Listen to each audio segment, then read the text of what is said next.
راضی امام جس سے ہو کردار بنا دے، اللہ مجھے ایسا عزادار بنا دے۔ راضی امام جس سے ہو کردار بنا دے، اللہ مجھے ایسا عزادار بنا دے۔ راضی امام جس سے ہو کردار بنا دے، عزادار بنا دے۔ بسم اللہ الرحمن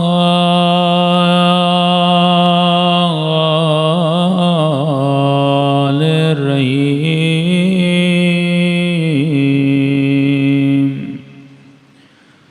الحمد للہ رب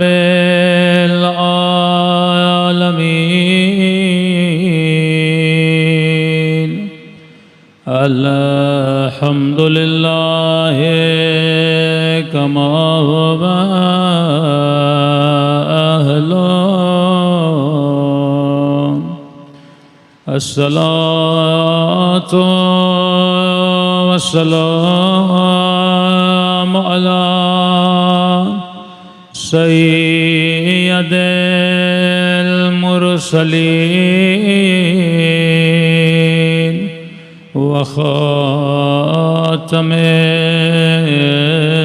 نبیین ابی القاسم محمد، اللہم صلی علی محمد وعلی آلہ الطیبین الطاہرین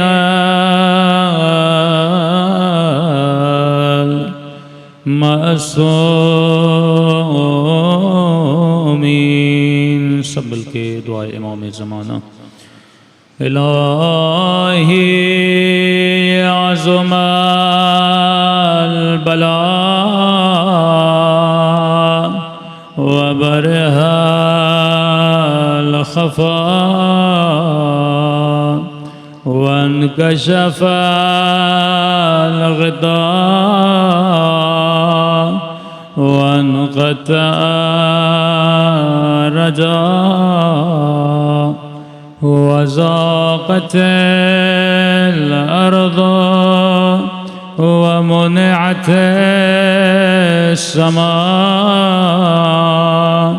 وأنت المستعان وإليك المشتكى وعليك المؤول في الشدة والرخاء۔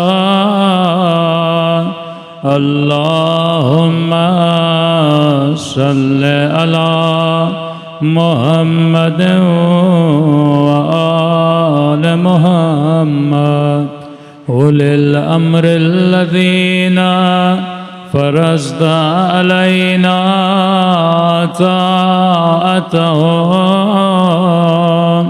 وعرفتنا بذلك منزلتهم، ففرج عنا بحقهم فرجا عاجلا قريبا كلمح البصر أو هو أقرب۔ سب مل کے یا محمد یا علی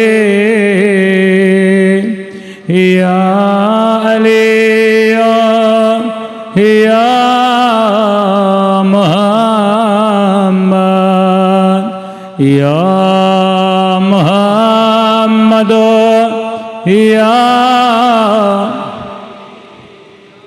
یا علی یا محمد اکفیانی، 'فإنك ما كان عافيا وانصراني فإنك معنا ناصرا يا مولانا يا صاحب زمان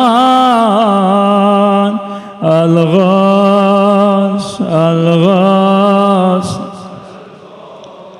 أدركني أدركني أدركني الساعة الساعة العجل العجل العجل يا أرحم الراحمين صلوات پڑھیں محمد وآلہ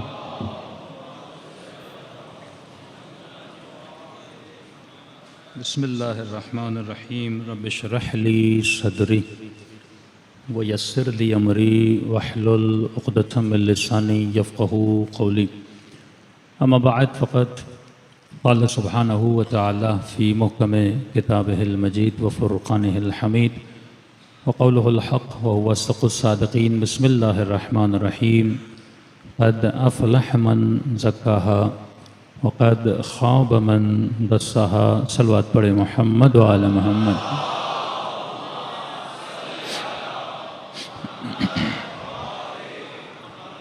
دعا ہے پروردگار عالم ہم سب کی عبادتوں کو اپنی بارگاہ میں قبول فرما دے اور جس مقصد زندگی اور حیات کی وجہ سے یہ مجالس رکھی جاتی ہیں ان مقاصد میں بھی ہم سب کو کامیابیاں عطا فرما دے۔ کل بھی آپ کی خدمت میں عرض کیا کہ انسان کی فطرت میں ہے کہ ہر انسان کامیابی کو پسند کرتا ہے، چھوٹے بچے سے لے کر جوان تک اور جوان سے لے کے بوڑھے تک ہر انسان اس تقاضے میں رہتا ہے کہ میں کامیاب ہو جاؤں، سکسیسفل ہو جاؤں، لیکن مسئلہ یہاں پیدا ہوتا ہے کہ وہ غلط چیزوں کو کامیابی سمجھتا ہے اور ان کے پیچھے پوری تقاضو کر دیتا ہے، اپنی ساری انرجی لگا دیتا ہے، لیکن اسے کب پتہ چلتا ہے جب موت اس کی قریب آتی ہے اور ملک الموت کو دیکھتا ہے، کیونکہ مولا فرماتے ہیں جیسے انسان دنیا سے جاتا ہے تو جب سے پیدا ہوا اور جتنی زندگی گزاری اس کے سامنے ایک فلم کی طرح گزرتی ہے اور اسے پتہ چل جاتا ہے کہ میں نے کامیاب زندگی گزاری تھی یا ناکام زندگی گزاری تھی۔ تو سوال یہ ہے کہ یہ جو سوچ اس کے ذہن میں آتی ہے یہ سوچ کہاں سے آ رہی ہے؟ اصل یہ چیز ہے جو آپ کو سمجھنی ہے، یعنی جو میں کر رہا ہوں یا جسے کامیابی سمجھ رہا ہوں، ظاہر ہے کسی نے بتایا تو نہیں ہے، یہ چیزیں میرے ذہن میں آتی ہیں اور مجھے وہ کام کرواتی ہیں۔ تو سوچنا یہ ہے کہ یہ جو فکر میرے ذہن میں آ رہی ہے کیا یہ فکر فکر الہی ہے یا یہ فکر فکر شیطانی ہے؟ یہ سوچ نفس کی طرف سے دیا گیا مشورہ ہے یا یہ سوچ میری عقل سے دیا گیا مشورہ ہے؟ تو انسان اگر انہی چیزوں کو سوچے، مثلا شمر کربلا کی طرف جا رہا ہے، اس کے ذہن میں خیال آیا کہ اگر میں حسین کو شہید کر دوں گا تو میں کامیاب ہو جاؤں گا۔ یزید کے ذہن میں خیال آیا کہ جاؤ حسین ابن علی سے بیعت لو، اگر بیعت لوگے تو تمہاری حکومت بچ جائے گی۔ اب اس نے یہ سوچ کے تو نہیں کیا تھا کہ پوری دنیا مجھ پہ لعنت کرے، اس نے یہ سوچ کے تو نہیں کیا تھا کہ تا قیامت مجھ پہ لعنتیں ہوں گی، اس نے یہ سوچ کے تو نہیں کیا تھا کہ میں حسین کو شہید کروں گا اور اس کے بعد میری حکومت ختم ہو جائے گی۔ اس نے بقا کے لیے امام حسین کو شہید کیا، لیکن جس راستے پہ چل رہا تھا اس میں بقا نہیں تھی بلکہ یزید کی فنا لکھی ہوئی تھی۔ تو یہ چیز انسان کو سمجھنی ہے۔ اسی طرح ابن سعد جا رہا تھا، اس زمانے میں رے کی حکومت کا بڑا شوشہ تھا۔ رے کی گندم کی مثال اس لیے دی جاتی ہے جو امام حسین نے دی، وہ اس لیے دی جاتی ہے کیونکہ اس زمانے میں سب سے زیادہ جو گندم کہیں پہ جاتی تھی اور بہت لذیذ گندم تھی وہ رے کی گندم تھی، تو اس لیے امام نے کہا تجھے رے کی گندم کا دانہ بھی نصیب نہیں ہوگا۔ یعنی امام اسے سمجھا رہے تھے کہ جس سوچ پہ تو چل رہا ہے اس سوچ میں کامیابی نہیں آئے، اس سوچ میں ناکامی ہے۔ اب خطرے کی گھنٹی میرے لیے بج جاتی ہے کہ کہیں ایسا تو نہیں میں بھی ایک سوچ کو فالو کر رہا ہوں اور مجھے مرتے وقت پتا چلے کہ جو میری سوچ تھی وہ غلط تھی۔ کئی نوح خان، کئی مجلس پڑھنے والے، کئی پیغام پھیلانے والے، کئی عزادار ماتم کرنے والے والے کہیں ایسا تو نہیں جو عمل میں عبادت سمجھ کے کر رہا ہوں وہ عبادت نہ ہو بلکہ میرے نفس کے اندر کی آواز ہو. میں چھوٹی سی آپ کی زندہ مثالیں دیتا ہوں. مثلا ہمارے پارا چنار کے ایک مومن بتاتے ہیں, یہ اسپیشلی کوئٹہ میں, کراچی میں, بڑے شہروں میں بھی یہ چیزیں ہیں. تو انہوں نے کہا کہ ایک سرکاری ملازم 60,000 تنخواہ لینے والا, لیکن ہوتا یہ ہے کہ اگر کوئی مومن کراچی سے مثلا کینیڈا گیا, آسٹریلیا گیا, تو وہاں جاتے ہی کیا کرتا ہے, پہلے اپنی پکچرز بھیجتا ہے. انگلینڈ چلا گیا تو سینٹرل لنڈن میں جاتا ہے, 4 پکچرز نکال کے بھیج دیتا ہے. کبھی گاڑی میں گھوم رہا ہے, کبھی کیا کر رہا ہے. اب یہ جوان جو کراچی میں بیٹھا ہے یہ بیچارہ وہ چیزیں دیکھتا ہے, کہتے ہیں میری زندگی تو بیکار ہے, اصل مزے تو وہ کر رہا ہے. اب وہ پکچرز نہیں بھیجتا جو مزدوری کر رہا ہے, وہاں پہ پزا ڈلیوری کا کام کر رہا ہے, وہاں پہ یہاں کسی لائبریری میں کام کر رہا ہے, وہاں پہ کوئی ٹیکسی ڈرائیور بنا ہوا ہے. اب ظاہر ہے کیونکہ پاؤنڈ کی ویلیو ہے, ڈالر کی ویلیو ہے, پاکستان آتا ہے تو لوگ تو سمجھتے ہیں کہ صاحب وہاں پہ کوئی بہت بڑا کام کر رہے ہیں. بالکل ٹیلنٹڈ جو لوگ ہیں, جو کریم ہے, وہ زیادہ تر کینیڈا میں ہے, لیکن یورپ میں جتنے بھی لوگ ہیں یہ بیچارے وہاں پہ جا کے مزدوری کرتے ہیں, آسٹریلیا میں جا کے مزدوری کرتے ہیں, یا اسی طرح لوگ سعودی میں جا کے کام کرتے ہیں, وہاں پہ جا کے چپڑاسی کا کام کرتے ہیں, لیکن یہاں پہ سیٹ بن کے گھومتے ہیں. کیونکہ آج سیٹ بننا پیسے کے ذریعے سے آ گیا ہے. اچھی گاڑی لے لیتے ہیں, اچھا لباس پہن لیتے ہیں, تو لوگ سمجھتے پتہ نہیں وہاں پہ کیا ہے. تو یہی چیزیں غلط سوچ جب ان لوگوں کے ذہنوں میں پیدا کی, وہ بھی گنہگار ہے جو اس جوان کے ذہن میں ایسا خیال پیدا کر رہا ہے. تو کہتے ہیں مولانا 60,000 سرکاری ہاسپٹل میں تنخواہ لینے والا, لیکن اس کے ذہن میں کریز بن چکا کہ اگر کامیابی ہے تو پتہ نہیں آسٹریلیا میں ہے, کامیابی ہے تو میں وہاں پہنچوں گا تو میری دنیا بن جائے گی. جیسے ہر میری مشکل کی جو جڑ ہے وہ آسٹریلیا ہے, میری مشکل کے مسائل کا حل کینیڈا ہے, امریکہ ہے, میں وہاں جاؤں گا تو کامیاب ہو جاؤں گا. اب اس نے جاب کو بھی چھوڑا, اس نے نوکری کو بھی چھوڑا, یہاں سے پتہ نہیں ملیشیا کی طرف جاتے ہیں, وہاں پہ کشتیوں پہ سوار ہوا اور گاؤں میں پتہ چلا کشتی میں ڈوب کر مر گیا. پیچھے بچوں کو بھی یتیم کر دیا, مائیں بہنوں کو بھی ایسے چھوڑ دیا. تو خسرت دنیا والآخرہ. اب یہ تصور کریں, جب یہ شخص اس کشتی سے پانی میں گرا ہوگا اور جب ڈوب رہا ہوگا تب اس کو احساس ہوا یہ جو خیال جس کو میں نے فالو کیا تھا یہ خیال خیال نفس تھا, خیال عقل نہیں تھا. تو اگر انسان معرفت النفس کا علم نہ رکھے اس کی دنیا بھی تباہ ہو جاتی ہے, اس کی آخرت بھی تباہ و برباد ہو جاتی ہے. صلوات پڑھیں محمد و آل محمد.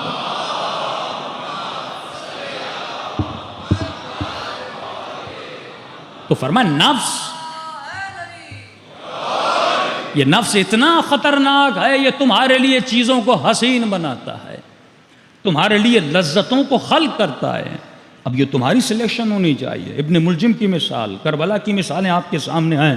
دیکھیے کچھ لوگ لذت, کل میں نے مثال دی تھی, کھانے کو لذت سمجھتے ہیں, پینے کو حقیقی لذت سمجھتے ہیں, لیکن جب آپ کربلا کے میدان میں داخل ہوتے ہیں تو کیا شب عاشور کھانا تھا کربلا میں, پانی تھا کربلا میں, بھوک تھی, پیاس تھی, لیکن امام حسین کس لذت کے پیچھے چل رہے ہیں؟ فرماتے عباس ایک رات کی مہلت ان سے مانگ لے. جو حقیقی لذت جس کے پیچھے امام حسین ہے کہ میں عبادت پروردگار عالم کرنا چاہتا ہوں. لیکن آپ کو یہ سوچنا ہے کہ میرا موٹیو کون ہے, میرے وجود کے اندر محرک کون ہے. موٹیویشن آپ کے اندر پیدا ہوتی ہے نا, تو سوال یہ موٹیو کون ہے.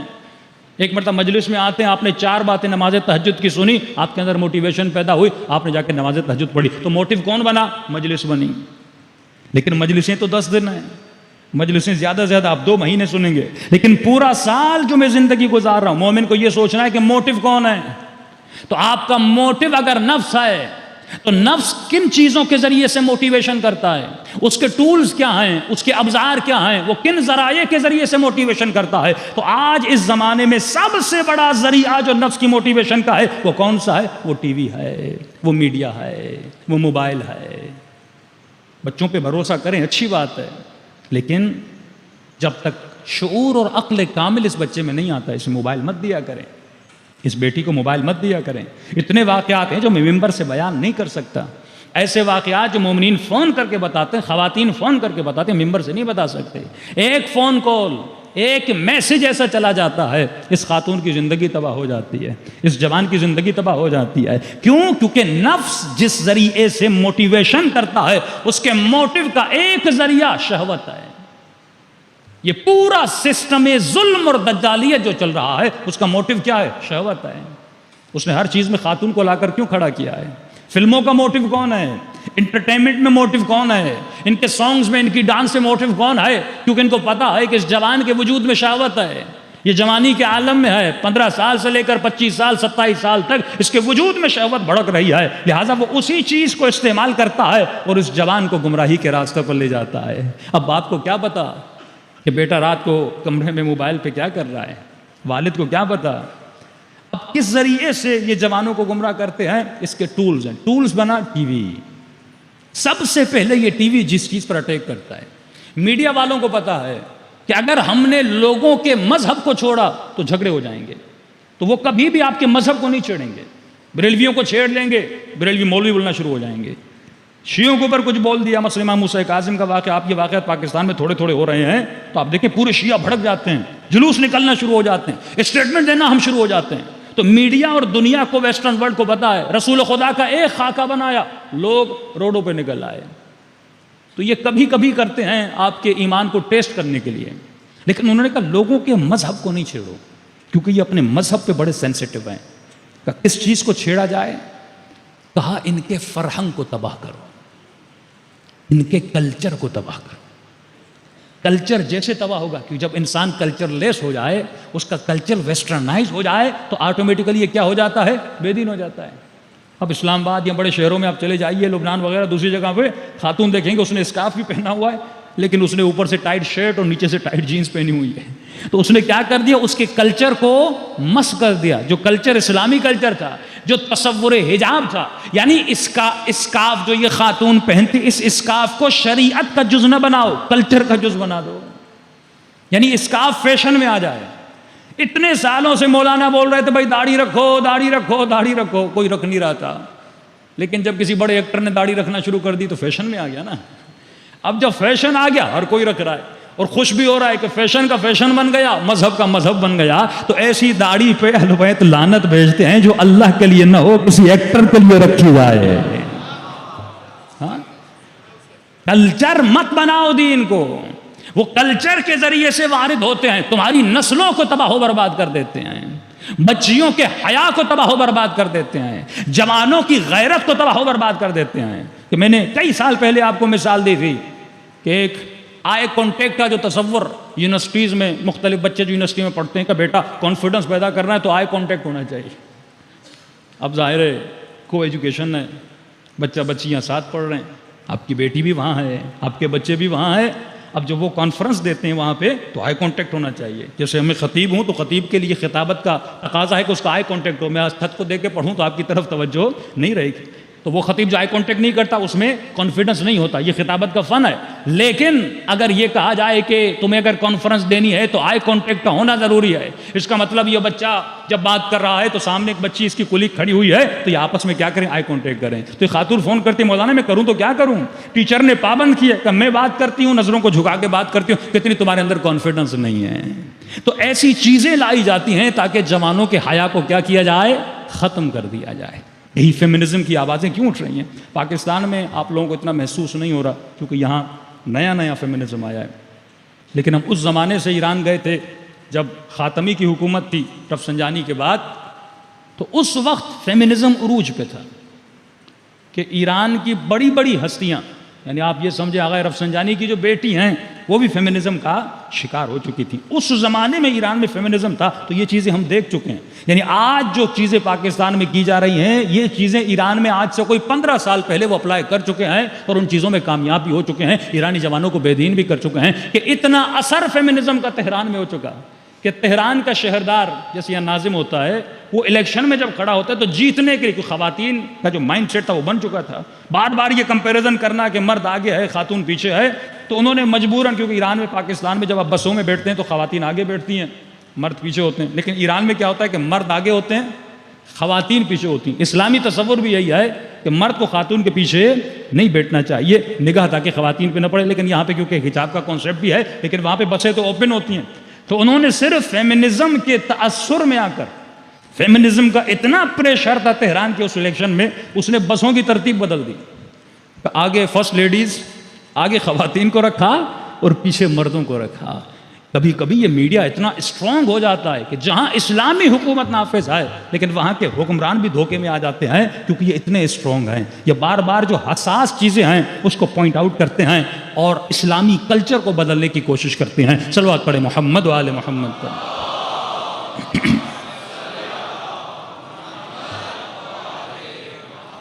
ان چیزوں پہ غور ہونا چاہیے.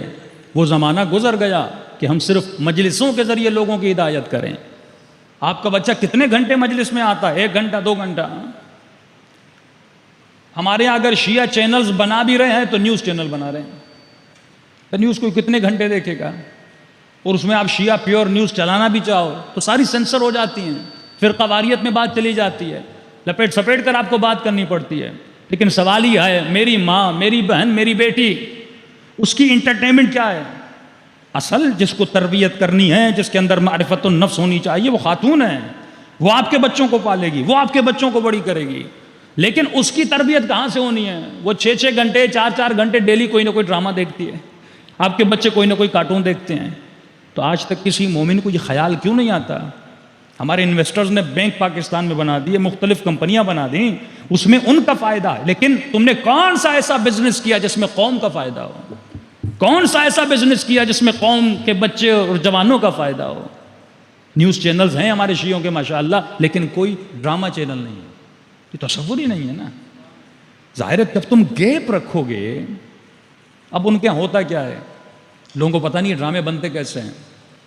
رائٹر جو ڈرامہ لکھتا ہے, پاکستان کا مشہور رائٹر ٹی وی پر آ کر کہتا ہے کہ اس وقت 90% جو رائٹرز ڈرامہ لکھ رہے ہیں ان پر فیمنزم کا قبضہ ہے. کہ میں نے کل آپ کو مثال دی تھی کہ ایک خاتون کو اگر کسی ڈرامے میں تھپڑ لگایا جائے تو وہ سین آج کاٹ دیا جاتا ہے کہ اس سے تشدد نہ بڑھے, کہیں مرد یہ نہ سیکھیں کہ خاتون کو تھپڑ مارا جاتا ہے. لیکن اسی ڈرامے میں یہ بھی دکھایا جاتا ہے کہ ایک مرد شراب پی رہا ہے لیکن اس سین کو کاٹا نہیں جاتا. یعنی شریعت کا درد کم ہے لیکن ویسٹرن جو مائنڈ سیٹ ہے اس کو بڑا. اب فیمنزم ایک نعرہ ہے, اس کا مقصد یہ ہے کہ خواتین کی آزادی. آزادی کا مطلب کیا ہے؟ اسے جاب بھی کرنے دو, اسے باہر نکلنے بھی دو, اسے اپنی مرضی سے دوستیاں کرنے دو, اسے اپنی مرضی سے نامحرموں کے ساتھ تعلق بنانے دو. اور جو بل آپ کو منظور کر کے دیا جا رہا ہے آج لوگوں کو احساس نہیں ہو رہا, لیکن آج کل یہ ہو جائے گا. اس خاتون کی حمایت میں لوگ نکل آتے ہیں. اگر غیر تعلق بنایا, ایران میں اس کو کہا جاتا ہے وائٹ میرج, ازدواج سفید, بغیر نکاح کے ایک مرد اور خاتون تعلق بنائیں اور کہیں پہ رہیں, کوئی اس کو کچھ بھی نہ کہے, ایسا ماحول کریٹ کیا جا رہا ہے. کس کے ذریعے سے؟ اسی میڈیا کے ذریعے سے. اس کا موٹیو کون ہے؟ میڈیا ہے. اب ظاہر ہے آپ کا بچہ دیکھے گا, آپ کی بچی دیکھے گی, اس کے اندر سے جتنا ریپیٹڈلی یہ دیکھا جائے گا اس کے سب کانشیس میں آ جائے گا کہ یہ کوئی بری بات نہیں ہے.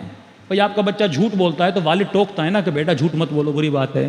کوئی غیبت کرے, والدہ ٹوکے کہ غیبت نہیں کرو, بری بات ہے. لیکن گھر میں جھوٹ بولا جائے, آپ بچے کو ٹوکے نہیں, جب وہ بڑا ہو جائے گا تو اس کے لیے جھوٹ نارملائز ہو جائے گا کہ جھوٹ بولنا کوئی بری بات نہیں ہے. اس لیے فرماتے ہیں میاں بیوی جب آپس میں جھگڑیں, بچے ان کو دیکھ رہے ہوں. اب یہی بچی جس نے پوری زندگی دیکھا کہ میری ماں نے والد کے ساتھ لڑائیاں کی, میرے والد نے میری اماں کے ساتھ لڑائیاں کی, اب جب اس کی شادی ہو جائے گی, جب یہ اپنے شوہر کے ساتھ لڑے گی اور ماں کہے گی کہ نہیں لڑو, تو کیا کہے گی؟ اماں تم تو پوری زندگی خود لڑتی رہی اور مجھے درس سکھا رہی ہو. تو جو ہم سیکھتے, جو ہم دیکھتے ہیں وہ ہمارے مائنڈ میں بیٹھ جاتا ہے. تو پوری پلاننگ کے ساتھ یہ ڈرامے بنائے جاتے ہیں. کیریکٹر آپ دیکھیں کس طرح سلیکٹ کیے جاتے ہیں. مثلا مجھے ایک ڈرامہ بنانا ہے, میرے پاس اسٹوری بھی ہے, تو ایک انویسٹر آتا ہے, کہتا ٹھیک ہے آپ ڈرامہ بنائیے, آپ مشہور رائٹر ہیں, آپ کا ڈرامہ چلے گا بھی, انویسٹ ہم آپ کو فری میں انویسٹمنٹ دے رہے ہیں. ہماری ایک شرط ہے وہ آپ پوری کریں. کون سی؟ اس ڈرامے میں مرد ایکٹر اور خواتین, بیسیکلی خواتین پہ زیادہ کام کیا جاتا ہے, وہ جو لباس پہنیں گی وہ ہم ان کو پرووائڈ کریں گے. یعنی کپڑے ہماری مرضی کے پہنیں گی. ہر ایکٹر اپنی مرضی سے کپڑے نہیں پہنتا, ہم ان کو پرووائڈ کریں گے. اب آہستہ آہستہ کلچر کو تباہ و برباد کیا جاتا ہے. اسے ویسٹرن کپڑے پہنائے جاتے ہیں, واہیات کپڑے پہنائے جاتے ہیں, بے حیائی والے کپڑے پہنائے جاتے ہیں, تاکہ آہستہ آہستہ بچیوں کا کلچر تباہ ہو جائے. آج بڑے بڑے مالز میں جائیے, پاکستان کا حال دیکھیے کہاں تک پہنچا ہے. ایک وقت ہم تصور بھی نہیں کر سکتے تھے کہ پاکستان میں یہ حال ہوگا, لیکن ہو رہا ہے کیونکہ ہماری پرواہ نہیں ہے. ہم نے اپنی قوم کے لیے چیزیں نہیں بنائی, امام بارگاہ بناتے گئے, مجلسیں کرواتے گئے, لیکن جو غذا اس بچے کو ٹی وی سے مل رہی ہے, میں نے ٹی وی میں کیا بنایا؟ بریلوی حضرات اپنے بچوں کے لیے کام کر رہے ہیں, لیکن شیعوں نے کون سا کام کیا؟ اگر مجھے قوم کو سدھارنا ہے تو مجھے اپنے بچوں کو ڈائریکٹر بنانا ہوگا, رائٹر بنانا ہوگا، یہ بری فیلڈ نہیں ہے، اسی فیلڈ میں بچوں کو بھیجیں، اسی میں انویسٹ کریں، اس میں دنیا بھی ہے، اس میں آخرت بھی ہے۔ آپ اخلاقی کہانیاں بنائیں۔ اگر وہ بے پردہ خواتین لاتے ہیں، آپ با پردہ خواتین لا کر وہاں پہ کھڑی کر دیں۔ اگر وہ بے حیا جوانوں کو دکھاتے ہیں تو وہاں آپ اس ڈرامے میں کردار علی اکبر کو دکھا دیں۔ اخلاقی کتنی اسٹوریاں ہیں، ان اخلاقی اسٹوریوں کو دیں۔ ایتھیکل اسٹوریز اتنی یورپ میں ہیں، آپ ایتھیکل اسٹوریز لکھیں، غیبت پہ لکھیں، اخلاق پہ لکھیں، والدین کے احترام پہ لکھیں، شوہر کے احترام پہ لکھیں، بیوی کے احترام پہ لکھیں، اسلامک رائٹس پہ لکھیں، ہر چیز پہ بنا سکتے ہیں۔ لیکن یہ ہم نے سارا میدان یزیدیوں کے لیے خالی کر دیا ہے، اور ہم اس میں خوش ہیں کہ ایک مجلس سن کے چلے جائیں گے تو بچہ سدھر جائے گا۔ نہیں میرے عزیز، یہ مجلسیں 10 دن کی ہیں لیکن وہ پورا سال کام کرتے ہیں۔ یہ بھی حسین ابن علی کا احسان ہے کہ وہ پورا سال تمہارے بچوں پر محنت کرتے ہیں، حسین 10 دن میں تمہارے بچوں کو سدھار دیتے ہیں۔ صلوات پڑھیں محمد و آل محمد پر۔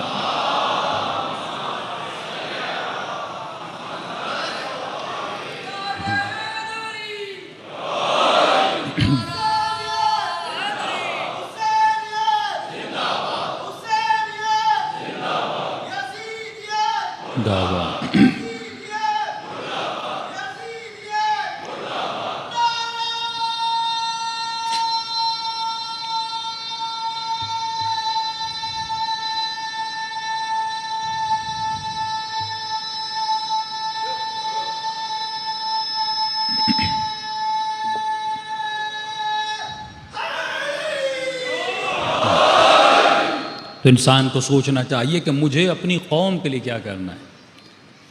بارہا کہا جاتا ہے کہ ظہور امام سے پہلے تیاری کروں۔ بھائی کون سی تیاری؟ میں نے پورا خمسہ پڑھا، اسلامک سویلائزیشن۔ ظہور امام کا مطلب کہ کون سی؟ افضل الاعمال انتظار الفرج، بہترین عمل اس پہ غور کیجئے، عمل ایکٹ ہے، بہترین عمل امام زمانہ کا انتظار ہے۔ مطلب انتظار ایک عمل ہے، انتظار ایک ایکٹیویٹی ہے، انتظار ایک لفظ نہیں کہ میں ویٹنگ میں ہوں۔ کیا مطلب؟ ایک عمل ہے، ایک ایکٹیویٹی ہے۔ کون سی ایکٹیویٹی ہے؟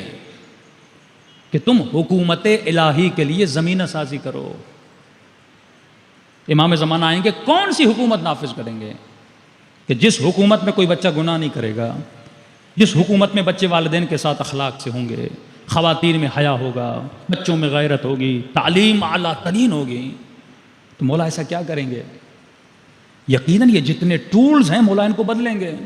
یہ تصور غلط ہے کہ مولا آتے ہی پتہ نہیں سارے ہتھیار کو فریز کر دیں گے اور ہم پھر گھوڑے اور گدھوں کے زمانے میں چلے جائیں گے۔ ایسا کچھ بھی نہیں ہے۔ امام علم کل ہیں۔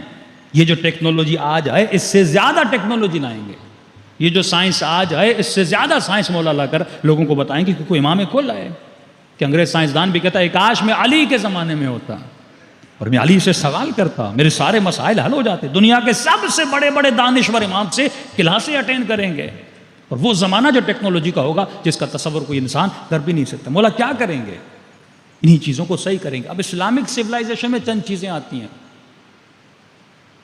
میرا بچہ اسکول جاتا ہے، مطلب اس کی ایجوکیشن ایسی ہونی چاہیے کہ جس ایجوکیشن سے یہ باہر نکلے تو یہ بچہ سیرت کا بنا ہوا، کردار کا اچھا ہو کر اسکول سے باہر نکلے۔ سب سے زیادہ وقت جو آپ کا بچہ گزارتا ہے وہ کہاں گزارتا ہے؟ گھر میں یا اسکول میں؟ اسکول میں۔ باپ بھی جاب پر ہے، مہنگائی کا زمانہ ہے، والدہ بھی مشغول رہتی ہے۔ آج تو KG1 KG2 پتہ نہیں نرسری اتنی کلاسز آ گئیں، بچہ 4-5 سال سے اسکولنگ اس کی شروع ہو جاتی ہے۔ اب اسکول میں اس کو پڑھانے والا کون ہے؟ اس کا موٹیو کون ہے؟ اس کی ٹیچر ہے نا۔ ٹیچر اس کی رول ماڈل ہے، اس کا ٹیچر اس کا رول ماڈل ہے۔ وہ جیسے کپڑے پہنتی ہے، اس کا جیسا اخلاق ہے، اس کی جیسی سوچ ہے، وہ بچے پہ کیا ہو رہی ہے؟ اثر انداز ہو رہی ہے۔ آپ کو کیا پتا آپ کے بچے کی مینٹلٹی کیسی ہو رہی ہے؟ یہ جو قوانین آج اسکولز میں لائے جا رہے ہیں وہی قوانین کہ لوگ ویسٹرن گئے تھے بچوں کو پڑھانے کے لیے، آج پھر پاکستان کی طرف ریٹرن ہو رہے ہیں کہ وہاں پہ سیکس ایجوکیشن آ گئی، ہمارے بچے تباہ و برباد ہو جائیں گے، اور وہی قانون آپ کی ایجوکیشن میں لایا جا رہا ہے۔ کسی کو نہیں پتا یہ FATF کے قوانین جو پاکستان کے اوپر لاگو کیے گئے کہ جس میں سے پاکستان نے کہا ہم نے 26 پورے کر دیے، کہ جیسے 17 رکعت کسی نے پڑھ لی ہوں، انہوں نے ویسے 26 قوانین پورے کر دیے۔ آج تک قوم کو بتایا نہیں کہ وہ 26 قوانین تھے کیا۔ کسی نے کہا مولانا ہمارے اس سے کوئی لینا دینا نہیں ہے تو ہم نے پڑھا بھی نہیں۔ بھئی آپ کی نسلوں کا تو لینا دینا ہے نا۔ کہیں ایسا نہ ہو آپ کے پورے ایجوکیشن سسٹم کو بدلا جائے. تو ہم کیوں اس انتظار میں رہیں کہ حکومت دینی ہو جائے, حکومت ریلیجیس ہو جائے, حکومت میرے بچوں کو قرآن پڑھائے, حکومت میرے بچوں کو اخلاق مصطفیٰ پڑھائے. میں خود کیوں اسکول نہیں بناتا؟ ہم اسکول بناتے بھی ہیں تو میں غلطی کرتے ہیں, صرف شیعہ اسکول بنا دیتے ہیں, اور پھر زیادہ تر ہماری توجہ بچوں کے ایجوکیشن کی طرف نہیں ہوتی. کون سی ایجوکیشن؟ بچہ پڑھ کر نہیں سیکھتا. آپ کو ایسے اسکول کی ضرورت ہے جس میں انوائرمنٹ وہ ہو جو اسلامی انوائرمنٹ ہے. بچہ رہے تو وہاں اسلامی انوائرمنٹ, جو ٹیچر اس کو پڑھا رہی ہے پہلے اس کی پوری اسکولنگ ہو, اس ٹیچر کی ٹریننگ ہو کہ اس بچے کو تمہیں کیا سکھانا ہے. کیونکہ یہی بچہ جب معاشرے میں آئے گا, یعنی امام علی ابن ابی طالب کی سوچ کہاں تک کی تھی کہ فرمایا عقیل میرے لیے ایک خاتون کا انتخاب کرو. عقیل کو کیوں کہا گیا؟ کیونکہ عقیل حسب شناس تھے, عقیل عرب کے قبیلوں کو جانتے تھے. عقیل کی تعریف اتنی ہے, فرماتے دور سے اگر کسی صحرا میں کسی قدم کو دیکھتے تھے, عقیل قدم کو دیکھ کے بتا دیتے تھے یہ قدم کس قبیل کے کس شخص کے ہیں. یہ شناسائی جناب عقیل کی تھی, تبھی فضیلت جناب مسلم انشاءاللہ اس میں کل میں آ جاؤں گا. تو جناب عقیل کو کہا مجھے ایک ایسا بیٹا چاہیے کہ جو کربلا میں میرے حسین کا ہمراہ بنے. وہاں سے مولا سوچ رہے ہیں. پھر اہل بیت نے ایسی اسکولنگ کی تو لہٰذا ہمیں اسکول کی ضرورت ہے, ایسے اسکولز جس میں بچے پلیں بڑھیں. اب اس میں قرآن کی ایک آیت ہے کہ یرثھا عباد الصالحین, میرے زمین کے وارث کون ہیں؟ عباد الصالحین ہیں. ایک تفسیر تو یہ ہے کہ مطلب وارث اہل بیت علیہ الصلوۃ والسلام ہیں, انبیاء ہیں. ایک اور تفسیر ہے جس کو لوگ ظہور امام زمانہ سے جوڑتے ہیں, وہ تفسیر یہ ہے کہ ایک ڈیوٹی منتظرین کی یہ ہے کہ وہ عباد الصالحین کا ایک گروپ بنائیں, تاکہ یہ عباد الصالحین ظہور امام زمانہ کے لیے کیا کریں؟ زمینہ سازی کریں. مثلا میں نے 10 لوگوں کا گروپ بنایا کہ پاکستان میں ایک اسکول کی چین بناؤں. بھائی پاک ترک اسکول آپ کے یہاں ہے, سٹی اسکول آپ کے یہاں ہے, پتہ نہیں بیکن وغیرہ آپ کے یہاں اسکولز ہیں, اتنے اسکولز ہیں. تو اس لیول کا آپ اسکول کیوں نہیں بناتے پورے پاکستان؟ صرف شیعوں کے لیے نہیں, شیعہ بچوں کے لیے, سنی بچوں کے لیے, کیونکہ وہ بھی تو چاہتے ہیں ان کے بچے دیندار بنے نا, وہ بھی تو چاہتے ہیں ان کے بچے دین سیکھیں, وہ بھی تو چاہتے ہیں ان کے بچے ادب سیکھیں. پاک ترک کی لیول پہ آپ کو ایک اسکول بنا سکتے ہیں. تو یہ کیسے بنے گا؟ جب آپ عباد الصالحین کی ٹیم بنائیں گے. جب تک عباد الصالحین کی ٹیم نہیں بنے گی. اب عباد الصالحین سے مراد یہ نہیں کہ صرف ہم شیعہ جمع کریں, آپ ایسے درد دین رکھنے والے اہل سنت کے بزرگوں کو جمع کریں, ایسے درد دین رکھنے والے مثلا کوئی بریلوی ہوں, کچھ اہل حدیث ہوں, مختلف کو جمع کریں, ان کو بتائیں کہ ہمارا مقصد یہ ہے کہ جس طرح NGOs پاکستان میں کام کر رہی ہیں, جس طرح باطل قوتیں ڈراموں کے ذریعے سے, مختلف چیزوں کے ذریعے سے کام کر رہی ہیں, تو ہم بھی چاہتے ہیں کہ ہمارا ایک اسلامی چینل ہو جس سے ہم بچوں کو دین سکھا سکیں, ہمارے ایسے اسکولز ہوں جس سے ہم بچوں کی تربیت کر سکیں. تو جب تک عباد الصالحین ایک گروپ ورک نہیں ہوگا تب تک آپ کے بچے اس دلدل سے نکل نہیں سکتے. صلوات پڑھے محمد و آل محمد.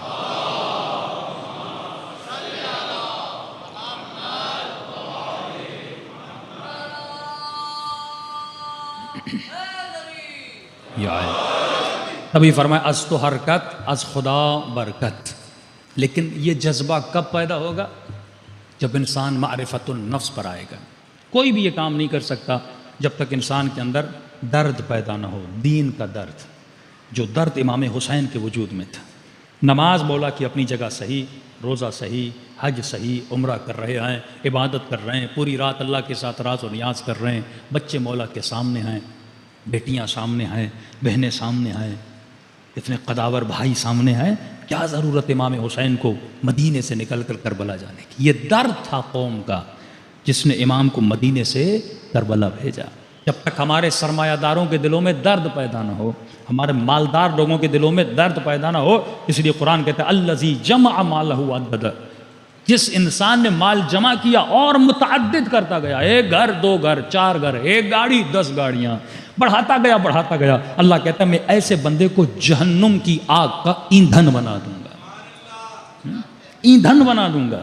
کیونکہ جس مقصد کے لیے میں نے تجھے مال دیا تھا, اپنی ضرورت کا لے خرچ کر, اس سے زیادہ جو مال ہے وہ کس کا ہے؟ وہ قوم کے لیے خرچ کرنا ہے, وہ یتیموں کے لیے خرچ کرنا ہے, وہ بیواؤں کے لیے خرچ کرنا ہے. کتنے ٹیلنٹڈ آپ کے بچے ہیں, لیکن ہمارے کوئی اتنے سینٹرز نہیں ہیں, اب ڈیٹیل اس ٹاپک میں انشاءاللہ اگلی مجالس میں جاؤں گا. کام کر رہے ہیں لاہور میں، اسلام آباد میں بہت ہمارے دردمند مومنین کام کر رہے ہیں. ایسی ویب سائٹس ہیں جابس کے نام سے، مختلف چیزوں کے نام سے کمیشن کی تیاریاں کروا رہے ہیں. آپ کے بچوں کو اگر وکیل بننا ہے، مختلف شعبوں میں جانا ہے، وہ تیاریاں کروا رہے ہیں، اپنے بلبوتے پہ کام کر رہے ہیں.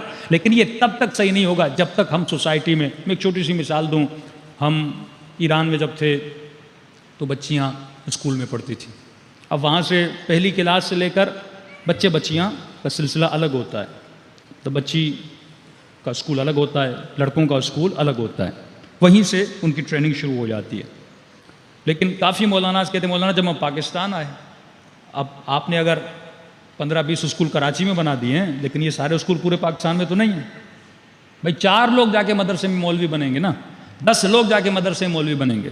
لیکن یہ مجمع جتنا مجھے سن رہا ہے یہ تو مدرسوں میں نہیں جائے گا، یہ تو اپنے بچے اسکول میں پڑھائیں گے. اس کا مطلب نیڈ ہے کہ ان بچوں کو بھی ایسے اسکول میں ڈالا جائے جہاں پہ یہ بچے صحیح تربیت لے سکیں. تو کہتے ہیں مولانا مجھے اسکول ملا ہی نہیں، بچی 8-9 سال کی ہو چکی ہے لیکن کوئی ایسا اسکول نہیں، وہاں پہ کو ایجوکیشن ہے. کچھ کہتے ہیں بچی بالغ نہیں ہے، ساتھ پڑھا لو. بھائی تربیت بچپن سے ہوتی ہے، حیا بچپن سے ہوتا ہے. ایک بہت اچھا سسٹم جو ایران میں ہم نے دیکھا کہ بچیاں جیسے 9 سال کی ہوتی ہیں تو پورا اسکول بچیوں کے لیے جشن رکھتا ہے، جس کو کہتے ہیں جشن عاطفہ. چھوٹی چھوٹی بچیاں جیسے پتہ چلتا ہے، اب اسکول کو ڈیٹ آف برتھ پتہ ہوتی ہے، تو جیسے پتہ چلا بچی 9 سال کی ہو گئی مطلب بچی بالغ ہو گئی، تو اسکول میں ایک جشن رکھا جاتا ہے. پورے کلاس میں جو جو بچیاں 9 سال کی ان کے لیے جشن رکھا جاتا ہے اور ان کو بتایا جاتا ہے کہ اب تم پر اللہ کی اطاعت واجب ہو چکی ہے، نعمت الہی ہے، اب تم اس قابل ہو کہ اللہ کے مصلی پہ کھڑی ہو جاؤ، 2 رکعت یا 4 رکعت نماز پڑھو. اور یہ جشن کیا جاتا ہے. اس جشن میں بچیوں کو چادر گفٹ کے طور پہ دی جاتی ہے. اب یہ تمہارا گفٹ ہے، آج کے بعد تم چادر پہنا کرو. ان کو قرآن گفٹ میں دیا جاتا ہے. یعنی اسکول نے ایک انوائرمنٹ بنایا، بچی کو پتا چل گیا کہ بالغ ہو چکی ہوں. لیکن یہاں اسکولوں میں کسی بچی کو نہیں پتا کہ 9 سال کے بعد بچیاں بالغ ہو جاتی ہیں، حجاب، شریعت، نماز واجب ہو جاتی ہے. بچہ جیسے 7 سال کا اسے تمام تر چیز. یہ انوائرمنٹ کہاں پہ کریٹ ہوگا؟ آپ کے اسکولز میں کریٹ ہوگا. اور تب تک یہ انوائرمنٹ آپ نہیں بنا سکتے جب تک آپ عباد الصالحین کو نہ بنائیں، جب تک درد دین پیدا نہ ہو. اور درد دین کب پیدا ہوتا ہے؟ جب انسان کے وجود میں معرفت النفس آئے. اب سب سے بڑا دشمن جو معرفت النفس کا ہے وہ کیا ہے؟ معصومین فرماتے ہیں وہ حب ذات ہے. یہ بھی ویسٹرن کلچر اور آئیڈیالوجی کا ایک حصہ ہے. حب ذات کو کہتے ہیں سیلفشنس. پورا ویسٹرن ورلڈ سیلفشنس کے نظریے پہ قائم ہے. کیا مطلب؟ مجھے اپنا گھر بنانا ہے، مجھے پرواہ نہیں کسی مومن کے پاس گھر ہے کہ نہیں. میں نے ایسے 4 بھائی بھی دیکھے کہ ایک بھائی بہت مالدار ہے، دوسرے کے پاس کھانے کے لیے کچھ بھی نہیں ہے. یہ کون سا کانسیپٹ ہے؟ یہ سیلفشنس کا کانسیپٹ ہے. جوائنٹ فیملی سسٹم اسلامی کلچر کا ایک حصہ ہے. لیکن آہستہ آہستہ ایران تو اس چیز میں تباہ ہو چکا ہے، لیکن پاکستان میں آج پھر بھی کچھ جوائنٹ فیملی سسٹم ابھی بھی باقی، لیکن اسے ختم کیا جا رہا ہے. کس کے ذریعے سے؟ ڈرامہ بنا دیا. ڈرامے میں کیا دکھایا کہ بیچاری بہت غریب سی بہو ہے اور سانس اس پہ ظلم کیے جا رہی ہے، ظلم پہ ظلم کیے جا رہی ہے. کبھی نند آتی ہے وہ فتنے کرواتی ہے، کبھی سانس آ کے فتنے کرواتی ہے. اور پھر کیا دکھاتے ہیں؟ اس نے بیوی کی مظلومیت میں آ کے الگ سے گھر لے لیا، اب وہاں پہ یہ خوشی کی زندگی گزار رہے ہیں. تو ایران میں کہتے ہیں ایک مسئلہ ہے نا تو مسئلہ حل کرو، مسئلہ مٹاؤ نہیں. اس کا حل یہ نہیں کہ میں گھر الگ کر دوں، اس کا حل یہ آئے کہ تم اس گھر میں تربیت اہل بیت کو لاؤ، اخلاق اہل بیت کو لاؤ. اس ساس کو بتاؤ کہ بہو کے حقوق کیا ہیں، بہو کو بتاؤ کہ ساس کو حقوق کیا ہیں. دوسرا یہ اکنومیکلی کتنا نقصان ہوتا ہے. اگر آپ ایک گھر میں جوائنٹ فیملی سسٹم میں رہتے ہیں، 2 بھائی ہیں، 4 بھائی ہیں، تو زمین بھی آپ کم لے رہے ہیں. 2 فلور بنا دیے، 3 فلور ایک گھر میں. لیکن اگر یہ جیسے جیسے جدا ہوتے جائیں گے، گھر زیادہ ہوتے جائیں گے، اخراجات بڑھتے جائیں گے. اور کئی ایسی خواتین نے بتایا اب کیا کرتے ہیں، مثلا یورپ یا ویسٹرن ورلڈ میں آپ دیکھیں یہاں پر بھی ہو رہا ہے کہ اگر جوائنٹ فیملی سسٹم ہے، آپ کے بچے ہو گئے، آپ کام پہ چلے گئے، خاتون کہیں چلی گئی، بیمار ہو گئی، تو پھپھیاں بچے کو سنبھال لیتی ہیں، دادی گھر میں ہوتی ہے وہ بچے کو سنبھال لیتی ہے. لیکن کئی ایسے واقعات ہم نے سننے میں آئے، کیونکہ یہ نئی نویلی دلہن ہوتی ہے، اسے ایکسپیرینس تو نہیں ہے، اسے تجربہ تو نہیں ہے کہ بچے کو کیسے سنبھالا جاتا ہے، بچے کی کیئر کیسے کی جاتی ہے. اب یہ الگ سسٹم میں رہنے لگیں، اکیلی رہنے لگیں، اور اچانک بچے کو کوئی پریشانی اور بیماری آ گئی اور اس کو پتہ نہیں تھا بچے کو کیسے ٹھیک کرنا ہے، تو کئیوں کے بچے ایسے مر گئے. یعنی فری میں ہمیں بچے کی کیئر مل رہی ہے، فری میں وہ بیچاری دادی اس بچے کا خیال رکھ رہی ہے، لیکن ہم پیسے والی عورتوں کو لا کے کھڑا کر دیتے ہیں بچوں کو سنبھالے. لیکن وہ سسٹم جو اسلامی سسٹم تھا، بنو ہاشم کے قبیلوں کو دیکھیں، اگر گھر الگ بھی کرنا ہے تو گھر دور مت لے جاؤ، ساتھ میں رہا کرو. قبیلہ ہوتا تھا قبیلے بنو ہاشم. کہ اہل بیت کی کس طرح محافظت. امام حسین وہاں چلے ہیں، اپنے پورے خاندان کو لے کر آئے ہیں. ایسی محبت کہیں پہ نظر آتی ہے جو حضرت عباس کے اپنے بھائی کے ساتھ ہے. ایسی محبت، مثالی محبت کہیں پہ نظر آتی ہے جو جناب زینب کی امام حسین کے ساتھ ہے.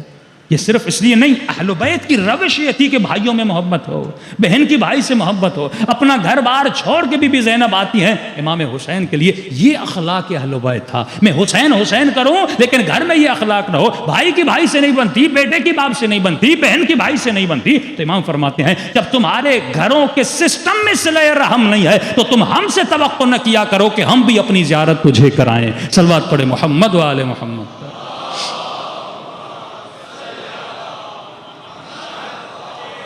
تو یہ تصور، حب ذات کا تصور، سیلفشنس کا تصور کہ صرف میں بنوں، میرا گھر بن جائے، میرا بیٹا پڑھ لکھ جائے، لیکن مجھے پرواہ نہیں کہ قوم کا بیٹا پڑھ رہا ہے کہ نہیں پڑھ رہا ہے.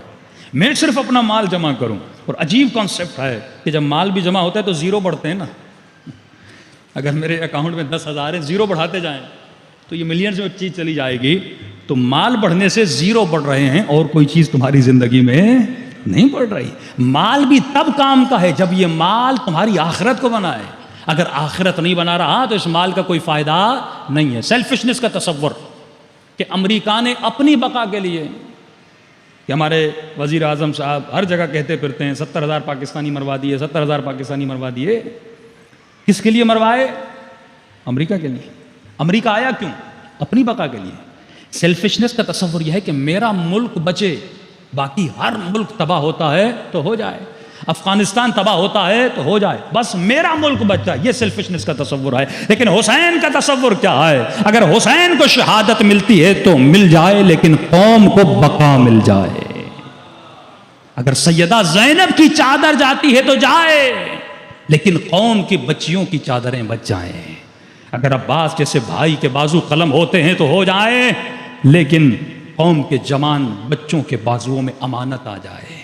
اگر اکبر جیسا جوان قربان ہوتا ہے تو ہو جائے، لیکن اے جوان تمہاری غیرت بچ جائے.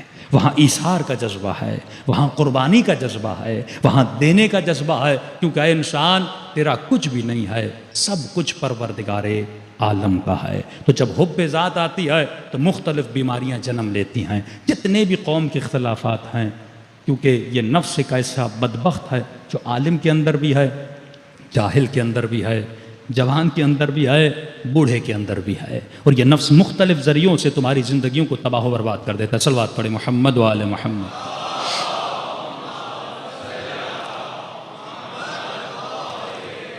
تو ایک بیماری حب ذات، اور حب ذات سے ایک اور بیماری جنم لیتی ہے. جب آپ کی ذات کی محبت جتنی بڑھتی جاتی ہے، میری اپنی ذات،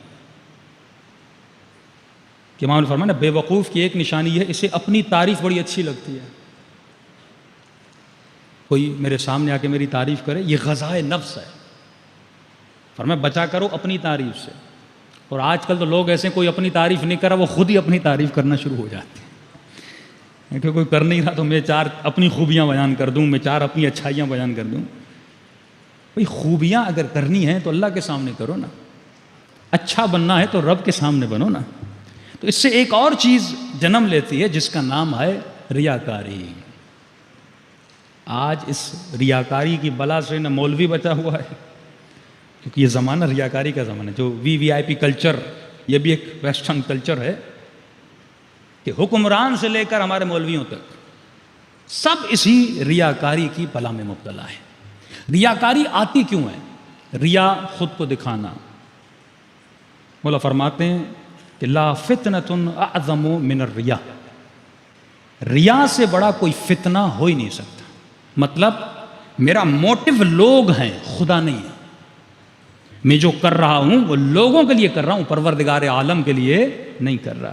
میرا محرک یہ لوگ ہیں، یہ جو کہتے ہیں، یہ جو چاپلوسیاں کرتے ہیں، اس میں آگے بڑھ جاتا ہوں. ایک لطیفہ بھی ہے کہ ایک بندہ ایک جگہ پہ ووٹ لینے گیا تو لوگوں نے کہا کہ قبلہ آپ کو کوئی ووٹ نہیں دے گا. کہا کیوں؟ کہ آپ میں بڑا تکبر ہے.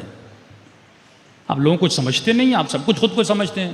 اس نے کہا نہیں ایسا کوئی میرے اندر کوئی ایسی عادت نہیں ہے، کیونکہ کوئی خود کو نہیں کہتا کہ میرے اندر تکبر ہے. شیطان تھوڑی خود کو کہتا تھا میرے اندر تکبر ہے. تکبر کی تعریف یہ ہے کہ حکم خدا کے سامنے کھڑا ہو جانا. اللہ نے کہا نماز واجب ہے، میں کہتا ہوں نہیں پڑھنا، یہ تکبر ہے. اللہ کہتا ہے زکوٰۃ واجب ہے، کہتا ہوں میں نہیں دیتا، یہ تکبر ہے. اللہ کہتا ہے خمس واجب ہے، میں کہتا ہوں میں نہیں دیتا، یہ تکبر ہے، یہ ظلم ہے. الذین آمنوا ولم یلبسوا ایمانہم بظلم، جنہوں نے ایمان لایا اور اپنے ایمان کو ظلم کا لباس نہیں پہنایا. ریا بھی ظلم ہے، اللہ کا حق ادا نہ کرنا بھی ظلم ہے. جو کچھ تیرے پاس ہے یہ امانت الہی ہے. کہ ہم نے اپنے استاد سے پوچھا اور غالباً معصوم کا یہ فرمان انہوں نے سنایا، کسی نے مولا کو کہا مولا مال میں کماؤں، لوگوں کو کیوں دوں؟ محنت میں کروں، غریبوں کو کیوں دوں؟ قوم پہ خرچ کیوں کروں؟ تو بہت اچھا جواب دیا کہ جب تو پیدا ہوا تھا تمہاری ماں کے سینے میں جو دودھ تھا وہ تیرا تو نہیں تھا نا، لیکن بنا کس کے لیے تھا؟ تیرے لیے بنا تھا. تھا تمہاری ماں کا لیکن اللہ نے بنایا تیرے لیے تھا. خدا نے تمہیں اس قابل سمجھا ہے، وہ تجھے عطا کرتا ہے اور تیرے ہاتھوں سے لوگوں کو عطا کروانا چاہتا ہے. یار یہ بھی نعمت پروردگار ہے. اللہم صلی علی محمد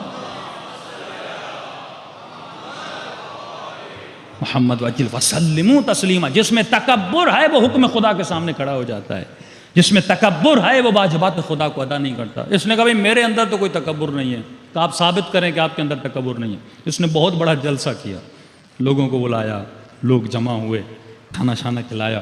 اب آیا تقریر کرنے کہ لوگوں مجھے کہا جاتا ہے میرے اندر تکبر ہے، مجھے لوگ کہتے ہیں تیرے اندر غرور ہے. اگر میرے اندر غرور ہوتا میں تم جیسے دو ٹکوں کو یہاں پہ بلاتا.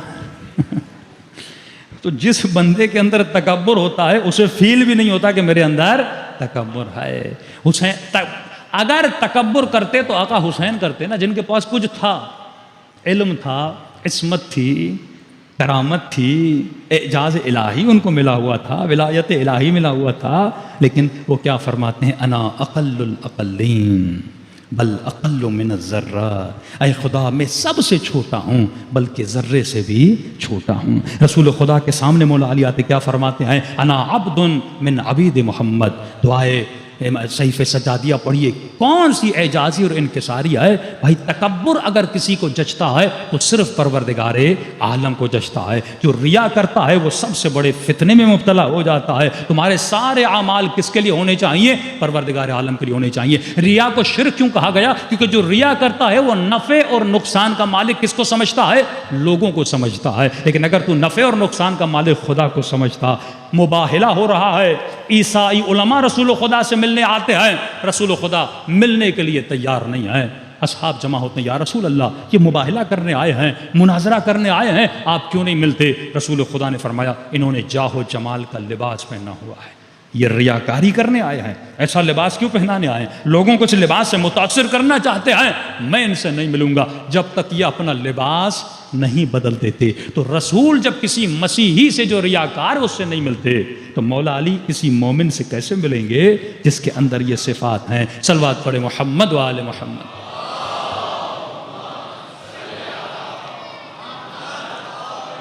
محمد واجل فرج تعزیز و معرفت النفس کے بعد انسان کو معرفت امام نصیب ہوتی ہے کہ انسان سوچ لے کہ میرے اندر موٹیو، میرے اندر کا محرک کون ہے. انگریزی کا لفظ ہے نا کہ successful people have successful habits and failure people have failure habits. جو کامیاب لوگ ہیں، یہ پوری ایک ریسرچ ہوئی، دنیا کے ڈاکٹرز، انجینئرز، بڑے بڑے افسرز، بڑے بڑے بزنس مین جنہوں نے بزنس میں بہت کچھ کیا، آگے گئے، ترقی گئی، وہ کامیاب کیوں ہوئے؟ بھائی ہر آدمی بزنس کرتا ہے لیکن ایک آدمی کو کامیابی ملتی ہے. ہر بچہ جا کے محنت کرتا ہے، پڑھتا ہے، لیکن کچھ بچے بہت بڑے آفیسر بنتے ہیں، دنیا کا مقام پاتے. ان سب میں انہوں نے ریسرچ کی، خلاصہ یہ نکلا جن کو کامیابیاں ملیں ان میں کامیاب عادتیں تھیں، اور جو ناکام ہوئے ان میں ناکامی والی عادتیں تھیں. تو جب تک تم اپنے اندر معرفت النفس کا علم پیدا نہیں کرو گے اور اپنی ہیبٹس کو نہیں سدھارو گے تب تک نہ تمہاری دنیا بنے گی نہ آخرت بنے گی. اب ایک بچے کو ٹائم ضائع کرنے کی عادت ہے، یونیورسٹی میں جاتا ہے تفریح کرنے، یونیورسٹی ہے یہ کس چیز کی؟ علم حاصل کرنے کا شہر ہے. اب وہاں پہ جا کے کھیل کود میں مصروف ہو جائے, گیم کھیلنے میں مصروف ہو جائے, گندے دوست مل جائیں, اس کو کبھی یہاں لے جائیں کبھی وہاں لے جائیں, اور وہ بچے جو دن رات پڑھتے رہے, محنت کرتے رہے, کیونکہ ان کا موٹیو تھا کہ ہم یہاں پہ کیوں آئے ہیں, کچھ حاصل کرنے آئے ہیں, تو ان کو کچھ نصیب ہوتا ہے. لیکن اسی طرح یونیورسٹی کے 4 سال گزر جاتے ہیں, بیچلر کے ماسٹر کے 2 سال گزر جاتے ہیں, آخر میں پتہ ایک کاغذ کا ٹکڑا ہاتھ میں ملتا ہے, کوئی اس کو جاب دینے کے لیے تیار نہیں ہوتا. تو اصل ایبلٹی تمہارے اندر ہے.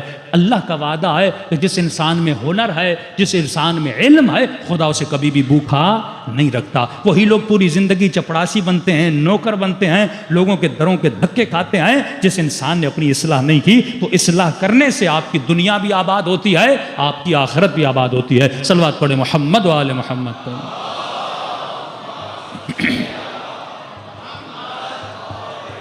محمد وجل فرق یا علی. اس در پر جو بھی جس مقام پہ پہنچا اس نے محنت کی ہے. لیس الانسان الا ما سعی. جب تک محنت نہیں کرو گے خدا کچھ بھی, ہر فیلڈ میں, یہاں تک کہ نفس کو سدھارنا اتنا آسان نہیں ہے. مولا فرماتے نفس ایک درندے حیوان کی طرح ہے. جس طرح درندے کو چھوڑتے ہو وہ چیرتا ہے, پھاڑتا ہے, اسی طرح اگر نفس پر کنٹرول نہیں کرو گے تمہیں تباہ و برباد کر دے گا. یہ جھوٹی چیزوں کو لذت بنا دیتا ہے, جن چیزوں میں لذت ہے نہیں, لیکن ایسا بناتا ہے جیسے اس میں لذت ہے.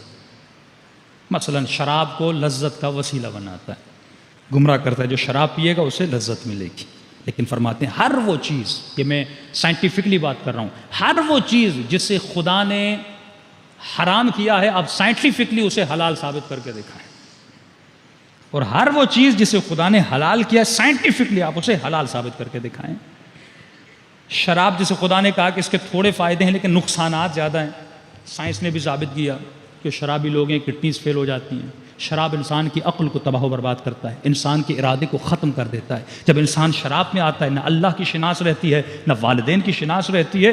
جا کر دیکھیے یورپ میں جب سیٹرڈے سنڈے نائٹ آتی ہے ان کی سوشل لائف شروع ہو جاتی ہے, ان کا کیا حال ہوتا ہے. پڑھا لکھا آدمی لیکن جب شراب پیتا ہے, بڑے بڑے ایکٹرز کی موویز لیک ہو گئی, شراب پینے کے بعد اتنا اس کا بھرم تھا, لیکن جیسے شراب پی اسے پتہ ہی نہیں میں کیا بول رہا ہوں, اسے پتہ ہی نہیں میری شخصیت کیا ہے. تو شراب انسان کی شخصیت کو خراب, بیماریاں لاتی ہے. خنزیر کو خدا نے حرام قرار دیا, آپ سائنٹیفکلی سے ثابت کر کے دکھائیں. یہ واحد ایک ایسا گوشت ہے جس کے کاٹنے کے بعد اس میں بے تحاشا کیڑے پیدا ہو جاتے ہیں. اس گوشت کو دینے کے لیے اس کو ان کی اتنی صفائی, اب کیونکہ کمرشلزم ہے تو لہٰذا اس گوشت کو بیچتے ہیں. اور ہر وہ چیز جسے خدا نے حلال کیا, مثلا مرغی کو کھانے سے پہلے ذبح کرو, یہ حکم شریعت ہے, حکم شریعت ہے, آپ ذبح کرنا پڑتا ہے. اب ریسرچ ہوئی امریکہ میں کسی جگہ پہ کہ کئی لوگوں کے وجود میں بیکٹیریاز آنے لگے اور بیمار ہونے لگے, مرنے لگے. کہ ذرا ریسرچ کی جائے لوگوں نے کیا کھایا ہے. پتہ چلا انہوں نے مرغیاں کھائی تھیں. اور پھر اس مرغیوں میں ایسا کیا تھا کہ لوگ بیمار ہو رہے ہیں. پتہ چلا یہ وہ مرغیاں تھیں جن کو ذبح نہیں کیا گیا تھا. پھر کہا کہ اس مرغی کو کیا کریں کہ اس کا گوشت انسان کے لیے فائدہ مند ہو. جب آپ سانس لیتے ہیں نا تو آپ کے اندر سکنگ پاور ہوتا ہے, ٹھیک ہے نا. جب آپ سانس لیتے ہیں تو آپ کے گوشت میں ایک سکنگ پاور آتا ہے. تو انہوں نے کہا کہ ایک روش ہے کہ اس مرغی کے باڈی سے خون نکل جائے, تو وہ جتنے بیکٹیریاز ہیں, کیونکہ جیسے یہ مرتی ہے تو وہ خون وہاں پہ کیا ہو جاتا ہے, جمع ہو جاتا ہے. جب جمع ہو جاتا ہے, جب آپ یہ گوشت کے ساتھ خون کھاتے ہیں تو آپ کے وجود میں بیکٹیریا اور آپ بیمار ہو جاتے ہیں. تو کہا اس خون کو کیسے نکالا جائے. تو اب ظاہر ہے وہ مسلمان تو تھے نہیں, انہوں نے اپنی سائنٹیفکلی ایک روش بنائی. کہا اس مرغی کا گلا اگر سی ٹائپ کاٹا جائے. کیسے کاٹا جائے؟ سی ٹائپ کاٹا جائے. وہی ہمارا ذبیحہ ہے نا.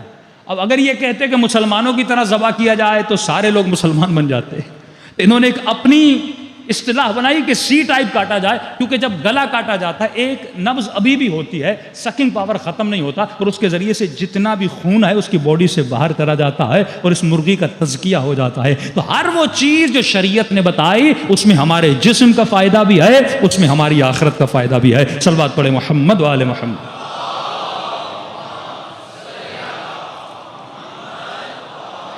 محمد جسے تم نقصان سمجھ رہے ہو, نقصان نہیں ہے.